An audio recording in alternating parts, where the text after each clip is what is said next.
Hi, Amanda here. Thanks for stopping by.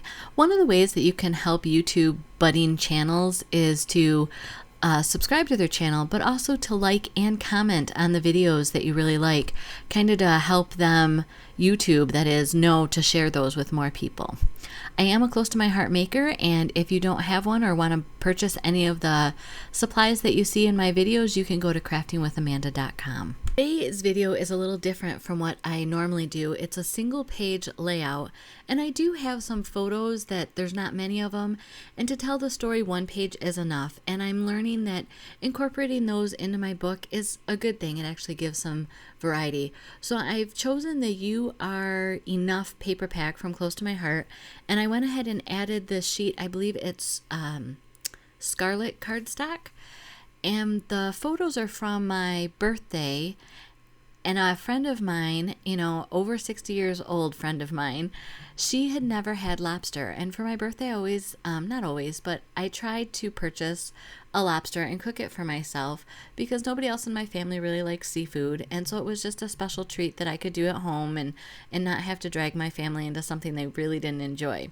Well, she had never tried lobster before, so I decided that I was going to treat her as well and invited her over for a birthday lunch because then the kids were in school. And she brought this wonderful salad. So this page is kind of documenting that story of my friend Jan and I enjoying my birthday dinner. This is also unusual because this challenge, if you see in the upper right corner, is from Scrapbook Addicts Facebook group. And if you're not a part of that group and you love to scrapbook, go ahead and join that group. They have a challenge sketch every month. This is the first time that I'm doing it, but it was a lot of fun. It was interesting coming at it, of here's the sketch, just go for it. So I want to show you here on this, I had the 4x6 photo that I had rounded the corners on because the sketch has rounded corners, and my lobster picture, I couldn't trim it down to the 2.5 inch wide like what's recommended on the sketch.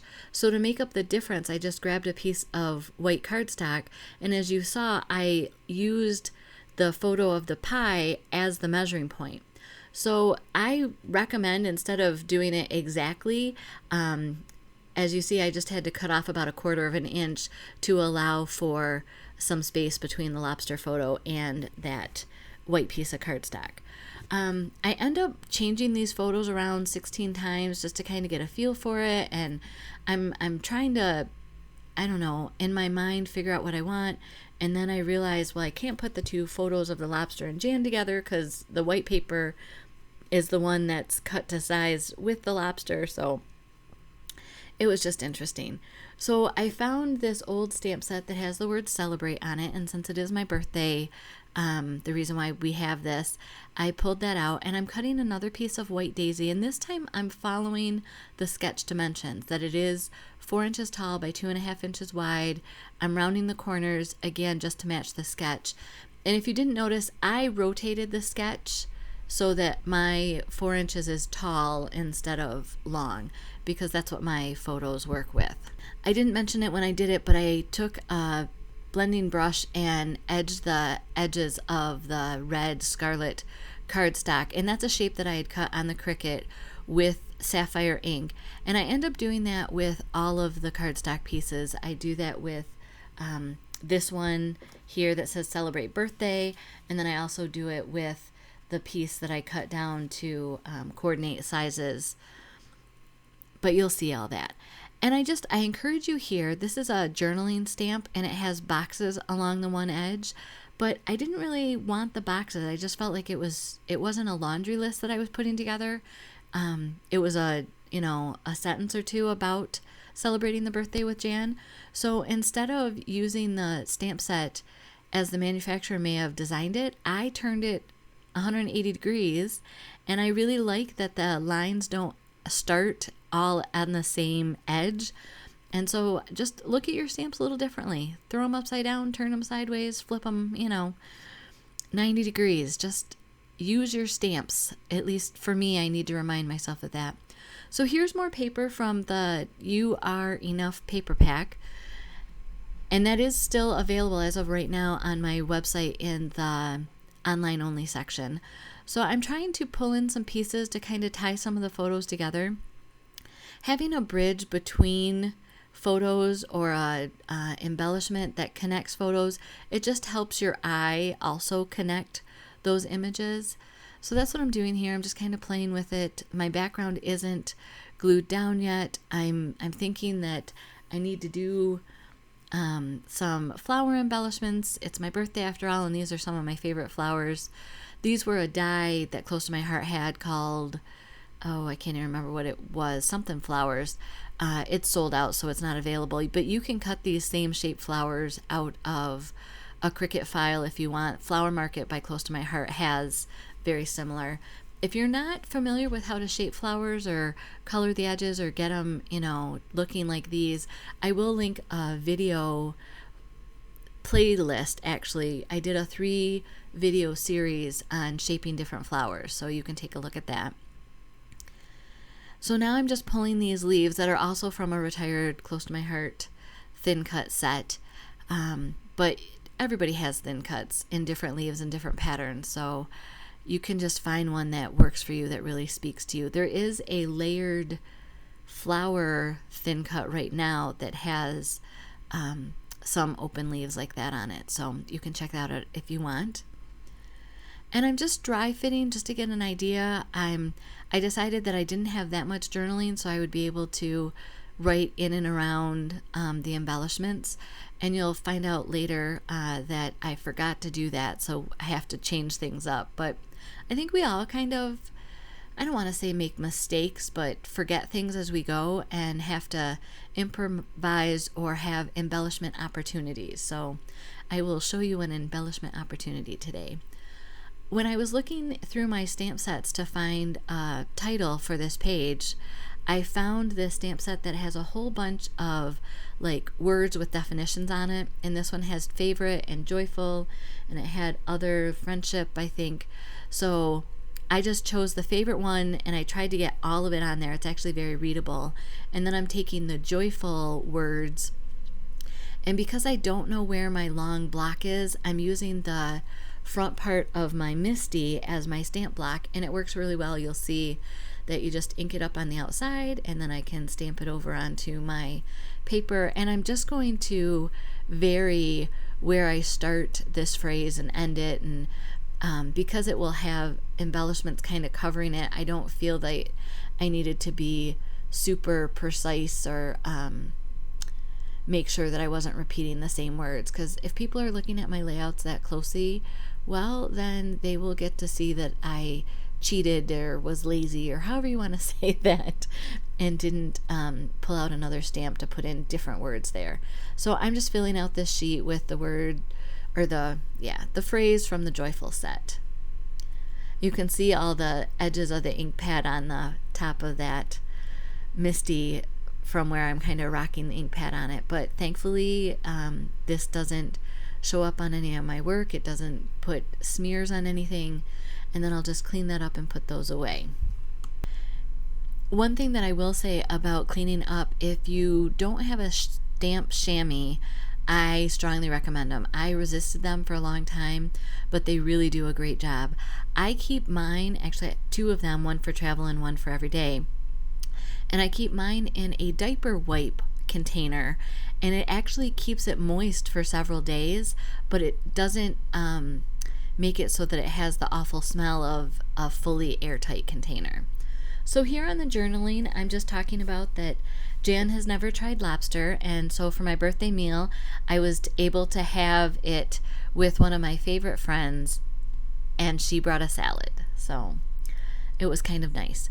But as you might remember earlier, when I was putting the flowers and the leaves over in this bottom corner, I needed to leave some of that journaling off. And here I will find that, oh, you forgot that. Maybe we can scoot this whole thing up, and that doesn't work. It's still, the flower is too big. So maybe I'll move the pie. No, we can't move the pie because the lobster and the other title, are matched to be the same width. And so then I just put Jan down at the bottom, and I actually think this works out really well because we don't necessarily need to see her hands on the table, and we get to see her bright smile this way.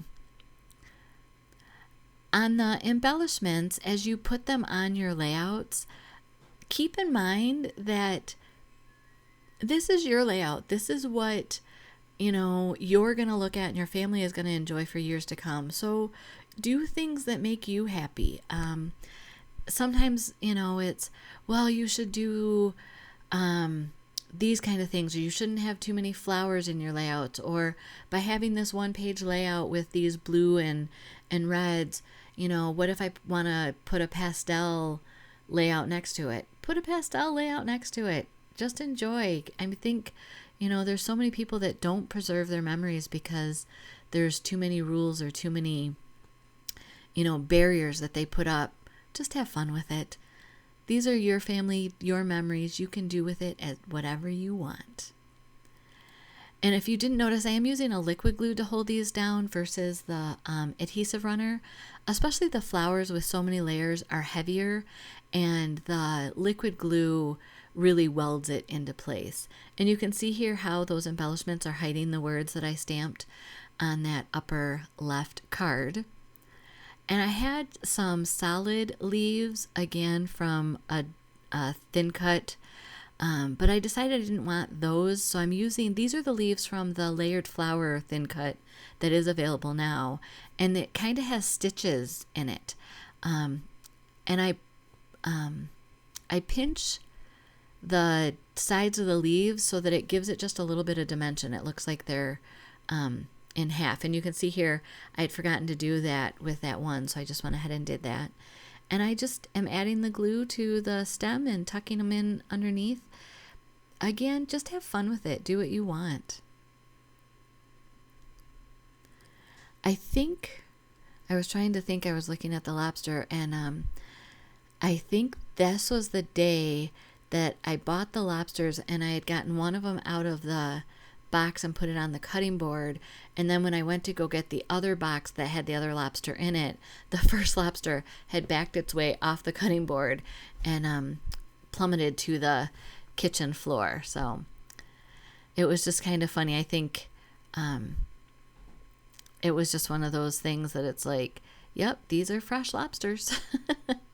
And I apologize if that bothers you. We came from a farm, so we liked knowing what our animals had enjoyed and that they were well taken care of. So we have a different perspective, and if this bothers you, then just move on to the next video. I don't normally do a lot of food layouts. But you can see, or at least I think you can see, how the bend in that leaf just really kind of makes them come to life. When I took a step back and was looking at this layout, it needed some bling. So I went ahead and separated all of the sapphire sequins from this multi-pack of sequins that I got years ago. And then it's funny, I'll dot a whole bunch of glue throughout the layout, and I'm kind of trying to keep it in going from left to right, or bottom right to upper left, excuse me. But then I realized that a couple of the dots that I put on here, I never end up putting sequins on. And then one of the sequins that I do put on, I end up pulling off because it just didn't look right for me. This pickup tool is actually, it's not showing it today, but it is one of the best jewel pickers that I've ever used. The last time I used it, I was able to actually pick things up and just roll the pencil, the stick, and the sequins came right off. So if you don't have one, this is one that I would recommend. It works really well.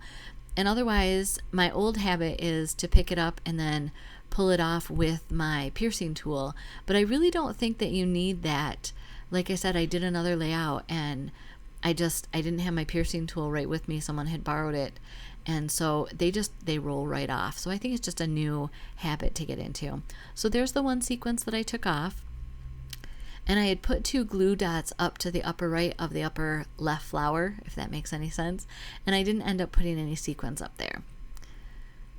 So here's a close-up of the layout. And I hope you guys have a great day. If you haven't subscribed to my channel and you don't want to miss any videos, go ahead and do that. I will have a video tomorrow, which is unusual. I normally only do Tuesdays and Fridays, but I have another craft challenge that I'm doing. Here's a video you may be interested in, and I hope you have a blessed day. Thank you.